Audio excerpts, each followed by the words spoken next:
सबसे पहले आप सभी को गुड मॉर्निंग। देखिए, आज हम बिहार बोर्ड के द्वारा जो ऑफिशियल मॉडल पेपर जो जारी हुआ है उसको आज हम साइंस लेकर आए हैं। ठीक है, क्योंकि एसएसटी तो करवा दिए हैं, आज हम लोग साइंस लेकर आए हैं और साइंस में देखेंगे सारे प्रश्न को कि कैसा है, मतलब कि इसमें प्रश्न दिया है और इसको आंसर जानने की कोशिश करेंगे। और आप लोग जो है कि अच्छे से बैठकर देखिए और इसमें ये देखिए कि हम कितने प्रश्न इसमें हल कर सकते हैं और कितने हल कर रहे हैं। ठीक है, अभी तक मेरा तैयारी कितना हुआ है। ठीक, तो चलिए हम एक एक करके प्रश्न को सॉल्व करते हैं और जल्दी जो है कि 10 से 20 मिनट में इसको कवर कर लेते हैं। ठीक है, चलिए स्टार्ट करते हैं। देखते हैं कहाँ से प्रश्न जाता है, निकलता है। चलिए, प्रश्न निकल गया, थोड़ा सा रुक जाइए। चलिए यहाँ से स्टार्ट है। चलिए पहला प्रश्न शुरू किया जाए। पहला सवाल है कि समतल दर्पण की फोकस दूरी होती है, तो समतल दर्पण की फोकस दूरी क्या होती है? अनंत होती है। उसके बाद सवाल नंबर 2, वास्तविक प्रतिबिंब दर्पण के किस ओर बनता है? तो दर्पण के आगे बनता है। तीसरा नंबर सवाल देखते हैं, यदि आपतन कोण 30 डिग्री है तो परावर्तित किरण और आपतित किरण के बीच कितना डिग्री का कोण होगा, मतलब कितना कोण होगा? तो चलिए शुरू करते हैं। इसको कैसे देखेंगे, तो चलिए एक सतह बना लेते हैं, आपतित किरण परावर्तित किरण। ठीक है, एक अगर लंब डाल देते हैं तो ये हो गया आपतन कोण, ये हो गया परावर्तन कोण। जब ये 30 डिग्री है तो आपतन कोण के बराबर परावर्तन कोण, ये भी 30 डिग्री। तो आपतन और परावर्तन के बीच का कोण कितना हो जाएगा? 60 डिग्री होगा ना। तो इसका राइट आंसर डी होगा, 60 डिग्री। ठीक है, आपतन और परावर्तन दोनों कोण के बीच 60 डिग्री। 4 नंबर सवाल क्या है?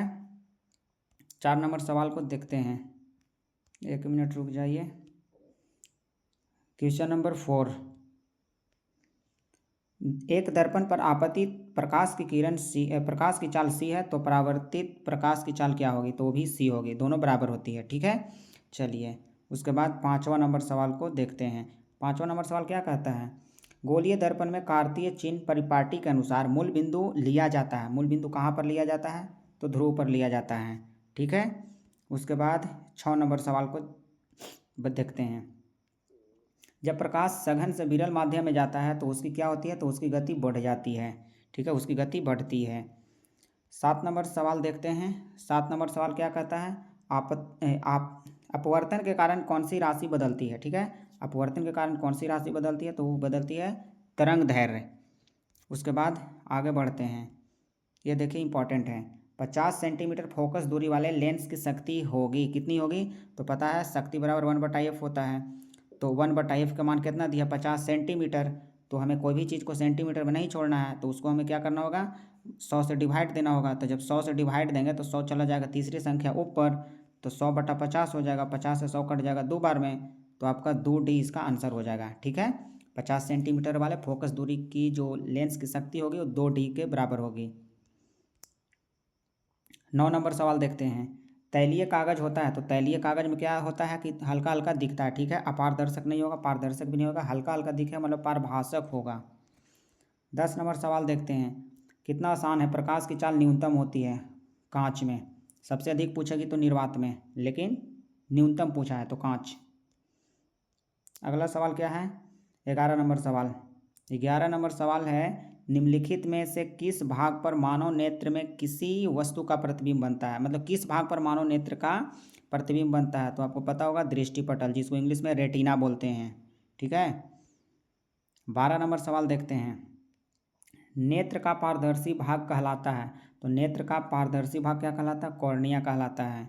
उसके बाद चलते हैं आगे, बाइफोकल लेंस। तो बाइफोकल लेंस से आपको पता होगा कौन सा दोष सुधारा जाता है? जरा दूरदृष्टि दोष। ठीक है, उसके बाद आगे 14 नंबर सवाल देखते हैं। रॉड्स कोशिकाएं किसके प्रति संवेदनशील होती है? रॉड्स कोशिकाएं जो होती है किसके प्रति संवेदनशील होती है? तो धुंधली रोशनी के प्रति क्या होती है? संवेदनशील होती है। उसके बाद 15 नंबर सवाल क्या कह रहा है? ब्लाइंड स्पॉट में नहीं होता है। ब्लाइंड स्पॉट में नहीं होता, क्या नहीं होता है? तो रॉड्स और कोन ये नहीं होते हैं। ठीक है, रॉड्स और कोन्स नहीं होते हैं। 16 नंबर सवाल क्या कह रहा है? विद्युत फ्यूज विद्युत धारा के किस प्रभाव पर कार्य करता है? पता है विद्युत फ्यूज किसके आधार पर काम करेगा? वो तो ऊष्मीय प्रभाव पर काम करता है। 17 नंबर सवाल क्या कह रहा है?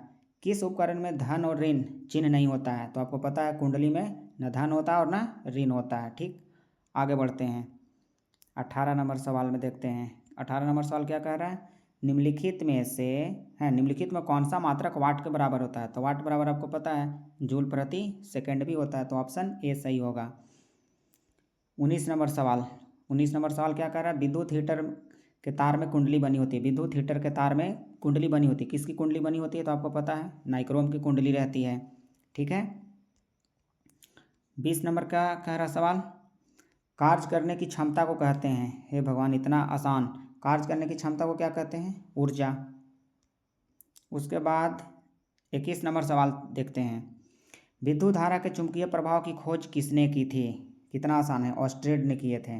विद्युत धारा के चुंबकीय प्रभाव की खोज ऑस्ट्रेड साहब। 22 नंबर सवाल क्या कहता है, चुंबकीय बल रेखा की प्रकृति होती है। तो चुंबकीय बल रेखा की प्रकृति कैसी होती है, काल्पनिक। 23 नंबर सवाल देखते हैं, विद्युत धारा उत्पन्न करने की युक्ति को क्या कहते हैं। आपको पता है विद्युत धारा उत्पन्न करने की युक्ति को कहते हैं जनित्र, इंग्लिश में इसको बोलते हैं जनरेटर।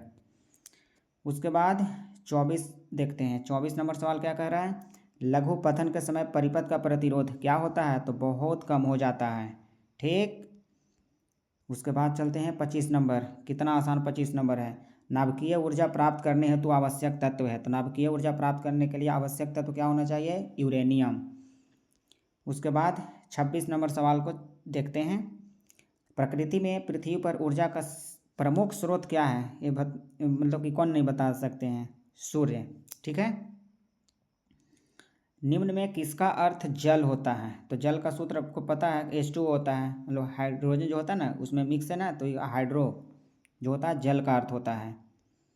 28 नंबर सवाल देखते हैं। 28 नंबर सवाल क्या है, निम्नलिखित में कौन सा युग्म एकल विस्थापन अभिक्रिया प्रदर्शित करता है। तो ये करता है आपका AgNO3। ठीक है, AgNO3 विलयन और कॉपर धातु, ये दोनों एकल विस्थापन अभिक्रिया करता है। ठीक है, क्योंकि कॉपर जो है कि कम है, उसको जो है कि विस्थापित कर देगा। 29 नंबर सवाल क्या कह रहा है, साग सब्जियों का विघटित होकर कंपोस्ट बनाना किस अभिक्रिया का उदाहरण है, ऊष्माक्षेपी अभिक्रिया। ठीक, उसके बाद 30 नंबर सवाल देखते हैं। 30 नंबर सवाल क्या कह रहा है, निम्न में कौन से ऑक्सीकरण की क्रिया नहीं है। दहन ऑक्सीकरण है, भोजन का पचना भी ऑक्सीकरण है, श्वसन भी ऑक्सीकरण है, लेकिन अवक्षेपण ऑक्सीकरण की अभिक्रिया ऑक्सीकरण की क्रिया नहीं है। ठीक है, इसलिए डी ऑप्शन होगा इसका। ग्लूकोज का रासायनिक सूत्र क्या होता है, ये आपको कितना अच्छा से पढ़ाए हैं, C6H12 और O6। ऑप्शन नंबर सी इसका सही होगा। चलिए आगे बढ़ते हैं। 32 नंबर सवाल देखते हैं, क्या कह रहा है 32 नंबर सवाल। 32 नंबर सवाल कह रहा है कि निम्नलिखित में कौन से समीकरण संतुलित नहीं है। कौन सा संतुलित नहीं है, तो चेक करना होगा, कोई ना कोई तो संतुलित होगा इसमें। 3 संतुलित होगा, एक नहीं होगा। चलिए इसको मिलाते हैं, एक को तो हाइड्रोजन क्या हो गया, 4 गो, इधर भी हाइड्रोजन 4 गो है। देखिए इसके बाद में ऑक्सीजन 2 गो, ऑक्सीजन इसका भी 2 गो हो जाएगा, ये संतुलित है आपका। पोटेशियम 2 गो, पोटेशियम इधर भी 2 गो, क्लोरीन ये आपका 2 गो, क्लोरीन इधर भी आपका 2 गो है। ऑक्सीजन आपका 6 और ऑक्सीजन इधर भी आपका 6 हो जाएगा, ये भी आपका संतुलित है। हाइड्रोजन 2, हाइड्रोजन 2, क्लोरीन 2, क्लोरीन 2, इसको भी संतुलित है। यहाँ देख लेते हैं, जब तीनों संतुलित है तो निश्चित है कि आपका संतुलित होगा, चेक भी कर सकते हैं। ऑक्सीजन 2 और 2 4 गो, ऑक्सीजन इधर 2 हो रहा है ना, असंतुलित। चलिए इसके लिए डी ऑप्शन सही होगा। 33 नंबर सवाल देखते हैं। 33 नंबर सवाल क्या कर रहा है, कोई विलयन लाल लिटमस को नीला कर देता है तो उसका पीएच मान संभवतः क्या होगा। तो जब लाल को नीला बनाता है तो कैसा होगा, क्षारीय होगा। तो क्षारीय का मान जो होता है 7 से अधिक होता है, तो मतलब इसमें 11 है, क्योंकि सारा तो 7 से आपका 7 से बराबर है, तो उदासीन होगा। आगे है, एक मिनट, यशद पुष्प क्या है। तो JNO क्या है, एक यशद पुष्प है। ठीक है, आगे चलते हैं। 35 नंबर सवाल। 35 नंबर सवाल क्या कह रहा है, 35 नंबर सवाल कह रहा है, निम्नलिखित में से कौन गैस चुनने के पानी को दूधिया कर देता है। ठीक है, तो इसमें कौन आपका कर देता है, वो कर देता है आपका CO2। ठीक है, आगे चलते हैं। 36 नंबर, 36 नंबर सवाल क्या कहता है, मधुमक्खी के डंक में निम्नलिखित में कौन सा अम्ल पाया जाता है, याद करवाए थे ना, मधुमक्खी के डंक में मेथेनॉइक अम्ल पाया जाता है। ठीक, उसके बाद आगे बढ़ते हैं। 37 नंबर, प्लास्टर ऑफ पेरिस का रासायनिक सूत्र, ये तो हमारे सारे स्टूडेंट को पता होगा, CaSO4 इंटू हाफ H2O। ठीक, चलिए उसके बाद चलते हैं 38 नंबर सवाल में। 38 नंबर सवाल क्या कहता है, अम्ल और क्षार आपस में विक्रिया करके क्या बनाते हैं, है ना, अम्ल और क्षार आपस में विक्रिया करके लवण बनाते हैं। 49 नंबर सवाल देखते हैं, बहुत आसान आसान सवाल है। निम्नलिखित में किस तत्व में संयोजी इलेक्ट्रॉनों की संख्या सबसे अधिक है, तो संयोजी इलेक्ट्रॉनों की संख्या बताने के लिए हमें इलेक्ट्रॉनिक विन्यास करना होगा। एल्युमिनियम 13 पर होता है तो 2 8 3 होगा, सोडियम 11 पर होता है तो 2 8 1 होगा। उसके बाद आपका क्या है, फास्फोरस कितना है, 14 2 8 4 होगा, 1 मिनट, फास्फोरस है ना 15 होगा तो 2 8 5 ना होगा, और सिलिकॉन आपका कितना है 14 पर होता है तो 2 8 4 होगा, तो सबसे ज़्यादा तो 5 है, तो कितना हो जाएगा आपका, ये हो जाएगा आपका ऑप्शन नंबर सी, फास्फोरस जो होता है वो इसमें जो है कि फास्फोरस का सबसे ज़्यादा होगा, क्योंकि सबसे लास्ट में इसी को ज़्यादा हो रहा है, बाद बाकी तो 4 हो रहा है, 3 हो रहा है, 1 हो रहा है, तो 5 इसको हो रहा है ना, 2 8 10 5 15, तो निश्चित है फास्फोरस का ही होगा। ठीक है, उसके बाद आगे बढ़ते हैं। क्यूपराइट निम्नांकित में किस धातु का अयस्क है, तो क्यूपराइट पता है कॉपर का है, Cu। उसके बाद 41 में चलते हैं, क्या कह रहा है, ऑक्सीजन की संयोजकता होती है, हे भगवान इतना आसान। तो ऑक्सीजन के जब आपको इलेक्ट्रॉनिक विन्यास करेंगे तो ऑक्सीजन के परमाणु संख्या 8 होती है, तो इसको जब बांटेंगे तो 2 और 6 में बटेगा, तो लास्ट में कितना हो गया 6, तो जब 4 से अधिक होती है तो 8 में से घटा कर बोला जाता है, तो 8 में से 6 हो जाएगा तो कितना बचेगा 2, और ऑक्सीजन की संयोजकता 2 होती है। उसके बाद गंधक, इंग्लिश में इसको बोलते हैं सल्फर, गंधक की परमाणु संख्या कितनी होती है, सल्फर को 16, सल्फर 16 पर होता है, याद रखना, स से सल्फर, स से 16। उसके बाद 43 में चलते हैं। 43 क्या कर रहा है, अभिक्रियाशील समूह CO को कहते हैं, क्या कहते हैं, कार्बोनिल समूह कहा जाता है। ठीक है, उसके बाद 44 में चलते हैं। 44 क्या कह रहा है, 44 में आपका कह रहा है वेल्डिंग में किस गैस का उपयोग होता है, मेथेन नहीं होता है, एथेन भी नहीं होता है, एथिन भी नहीं होता है, एथाइन का प्रयोग किया जाता है। ठीक है, एथाइन।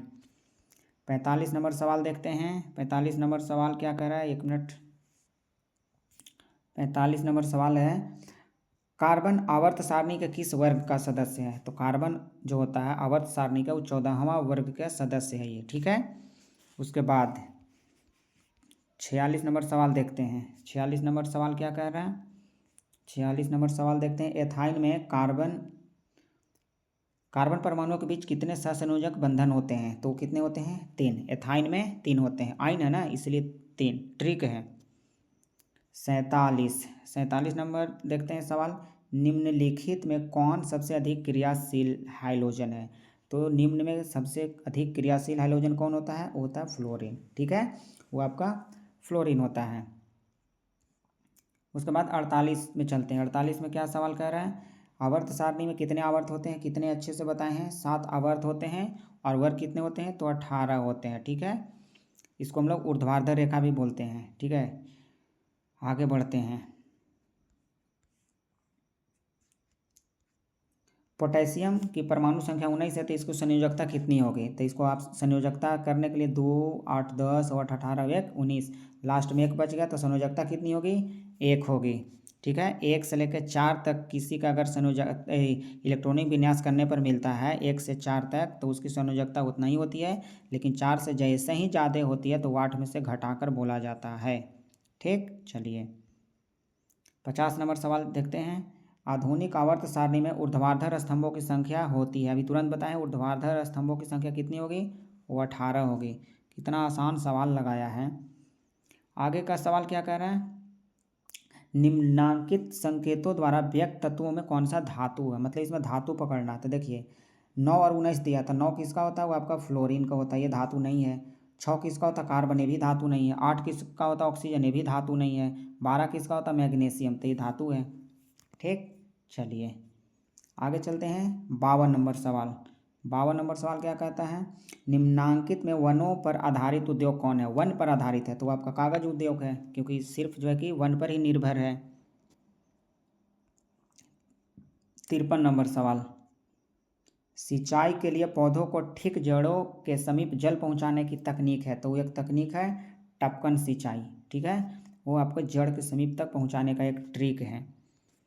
54 नंबर सवाल को देखते हैं। 54 नंबर सवाल क्या कहता है, उत्तराखंड में चिपको आंदोलन किस वर्ष आरंभ हुआ था, ये आपको पता होगा 1971 में हुआ था। आगे चलते हैं, यहाँ से लगता है कि बायोलॉजी स्टार्ट हो गया। कवक में पोषण की कौन सी विधि पाई जाती है, कौन सी, मृतपोषी। 55 के बाद 56 क्या कह रहा है, निम्न में कौन से एक जैविक प्रक्रम द्वारा अपघटित होने वाला पदार्थ है, मतलब कि वो गल सड़ जाए, पॉलीथीन नहीं गलेगा, रबड़ नहीं गलेगा, मृत घास पत्ते ये सब गल जाएंगे, इसलिए यह जैविक प्रक्रम द्वारा अपघटित होने वाला पदार्थ है, ठीक। 57 मनुष्य में पाचन क्रिया आरंभ होता है, वाह क्या सवाल है, मनुष्य में पाचन क्रिया का आरंभ होता है मुख गुहा से। उसके बाद 58 नंबर सवाल, 58 नंबर सवाल क्या कर रहा है, सजीवों में पाए जाने वाले जैव प्रक्रम है, तो सजीव में पाए जाने वाले जैव प्रक्रम श्वसन भी है, प्रजनन भी है, पोषण भी है, मतलब इसमें से सभी इसका राइट आंसर होगा। 59 नंबर सवाल क्या कह रहा है, किण्वन की क्रिया होती है, किण्वन की क्रिया किस में होती है, ईस्ट में होती है, ठीक। आगे 60 नंबर सवाल, 60 नंबर सवाल क्या कह रहा है, वायवीय श्वसन क्रिया में निम्नांकित में किस गैस का प्रयोग किया जाता है, तो पता है वायवीय श्वसन में आपका वायवीय श्वसन ऑक्सीजन की उपस्थिति में होती है, ठीक है। चलिए 61 नंबर सवाल क्या कह रहा है, कोशिकीय ईंधन किसे कहा जाता है, ग्लूकोज को, इतना आसान। 62 नंबर सवाल देखते हैं, पौधों में वाष्पोत्सर्जन मुख्यतः किस अंग से होता है, ठीक है, तो किससे होता है आपको वाष्पोत्सर्जन मुख्यतः किस अंग से, पत्तियों से, ठीक। आगे चलते हैं 63 क्या है, मानव हृदय किस तंत्र का भाग है, पाचन नहीं, उत्सर्जन नहीं, श्वसन नहीं, परिसंचरण तंत्र, क्योंकि हृदय जो करता है क्या करता है, ब्लड को सर्कुलेट करता है, ब्लड को पंप करने का काम करता है। 64 नंबर सवाल को देखते हैं। 64 नंबर सवाल क्या कह रहा है, निम्नलिखित में से कौन रक्त को थक्का बनाने में सहायक होता है, तो आरबीसी नहीं, लसिका नहीं, फाइब्रिनोजिन नाम की एक प्रोटीन होता है, ये रक्त को थक्का बनाने में सहायक होता है, ऐसे प्लेटलेटस भी होता तो सही होता, लेकिन इसके जगह पर फाइब्रिनोजिन है जो एक प्रोटीन है। आगे है 65 नंबर सवाल क्या कह रहा है, पादप अपशिष्ट संचित रहते हैं, पादप अपशिष्ट संचित रहते हैं कहाँ, छाल में, पत्तियों में या कोशिकीय रिक्तिकाओं में, ठीक है, किसमें संचित रहता है, तो इनमें से सभी। आगे है अमीनो अम्ल, अमीनो अम्ल विखंडन से क्या बनाता है, आपको बताते हैं ना, अमोनिया, ठीक है, NH3। आगे का सवाल क्या है 67 देखते हैं, ब्रिक का प्रधान कार्य क्या है, मतलब किडनी का क्या काम है, पाचन नहीं, प्रजनन नहीं, उत्सर्जन, हाँ उत्सर्जन का काम करता है ब्रिक, किडनी। 68 क्या कह रहा है, इनमें से कौन पादप हार्मोन है, इंसुलिन नहीं, एस्ट्रोजन नहीं, थायरॉक्सिन नहीं, साइटोकाइनिन, ये जो है कि आपका पादप हार्मोन है, ठीक है, ये सब आपको याद करवा चुके हैं हम।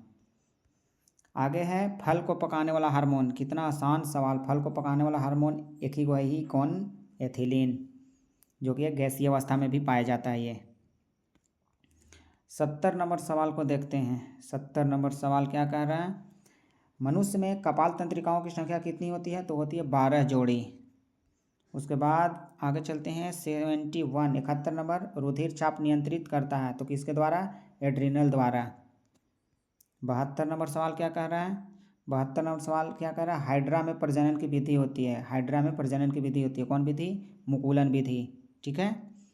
उसके बाद 73 नंबर सवाल, पुष्प में नर प्रजनन अंग कौन है, पुष्प में नर प्रजनन अंग कौन है, तो पुंकेसर, ऐसे भी याद रख सकते हैं, पु से पुंकेसर और पु से पुरुष, तो पुष्प में नर जनन कौन है, पुंकेसर, स्त्री रहता तो स्त्री केसर या जयांग भी बोलते हैं। 74 नंबर सवाल क्या कह रहा है, शुक्राणु बनता है, शुक्राणु कहाँ बनता है, आपको पता है वृषण में, ठीक है, अंडाशय में तो आपका अंडाणु बनता है, याद रखिएगा अंडाणु, लेकिन पूछा है शुक्राणु, वृषण। 75 नंबर सवाल, जीवों के उत्पत्ति के पहले पृथ्वी पर निम्नलिखित में क्या नहीं था? तो जीवों की उत्पत्ति के पहले पृथ्वी पर क्या नहीं था? तो ऑक्सीजन नहीं था। ठीक है, आगे चलते हैं। 76, आर्कियोप्टेरिक्स के संबंध में निम्नलिखित में कौन कथन सही है? ठीक है, ये थोड़ा आउट ऑफ सिलेबस लग रहा है। तो ये एक जीवाश्म है, इनमें इसके जबड़े और दांत अंगुलियों के नख थे, इनके डैने तथा पंख विद्यमान थे, मतलब इसमें सही ऐसे राइट आंसर है, डी ऑप्शन जाएगा। 77 नंबर सवाल देखते हैं क्या कह रहा है। 77 नंबर सवाल, निम्नलिखित में से कौन प्राणी अपना लिंग बदलते हैं? लिंग बदल सकते हैं, अपना जेंडर जो है कि बदल सकते हैं। वो एक ही है, वो है घोंघा। घोंघा अपना लिंग बदल सकता है। आगे चलते हैं। 78 नंबर सवाल। 78 नंबर सवाल क्या कह रहा है? निम्नलिखित में कौन पर्यावरण के अंतर्गत आते हैं? जलमंडल आता है, वायुमंडल आता है, स्थल मंडल ये भी आता है, तो इसका मतलब सब आता है, तो डी आपका सही आंसर होगा। ठीक, इनमें से सभी। 79 देखते हैं। 79, मैदानी पारिस्थितिक तंत्र में मेढक किस प्रकार का उपभोक्ता माना जाता है? तो होता है द्वितीयक उपभोक्ता ये माना जाता है। ठीक है, उसके बाद लास्ट क्वेश्चन 80 नंबर। ठीक है, निम्नलिखित में कौन एक जैव अनिम्नीकरणीय पदार्थ है? जैव अनिम्नीकरणीय जो कि नहीं मतलब कि गले। कागज़ तो गल जाएगा, वाहित मल भी ये आपका गल सड़ जाएगा, लेकिन डीडीटी जो है वो नहीं है, ये जो आपका जैव अनिम्नीकरण पदार्थ है। ठीक, तो ये 80 में 80 कंप्लीट हो गया। अब आप लोग देखिए कि कितने हम इसमें से सही किए, और जितने मतलब सही किए वो ठीक है, और जो नहीं सही किए उसको आप आंसर इसको देख लीजिए। हो सकता है कि 2-4 प्रश्न मैच न कर जाए, क्योंकि यह बिहार बोर्ड का ऑफिशियल वेबसाइट से मॉडल पेपर जारी किया गया है। ठीक, इसके बाद इसके सब्जेक्टिव ही हैं, तो सब्जेक्टिव भी हम करवा देंगे सारे प्रश्न। इसके सब्जेक्टिव भी बहुत अच्छे अच्छे प्रश्न लगे हुए हैं, और सब प्रश्न हम करवा चुके हैं। कितना अच्छा है। विद्युत चुम्बकीय प्रेरण किसे कहते हैं? मैक्सवेल का दक्षिण हस्त नियम। ऊर्जा का अच्छा स्रोत क्या है? उसके बाद में आपका केमिस्ट्री से भी है। उसके बाद आपका बायो से भी है। बायो से भी होगा नीचे दीर्घरोम, स्टोमाटा, डायलिसिस, पुमंग, जयांग, समजात अंग, ये सभी के सभी प्रश्न हम करवा देंगे। ठीक है, आप लोग बस तैयारी कीजिए और 450 प्लस नंबर लाने की कोशिश कीजिए। ठीक है, फिर उसके बाद अगले दिन हम दूसरा सब्जेक्ट को बनाएंगे, और आप लोग जो है कि उसको देखिएगा। चलिए ठीक, धन्यवाद।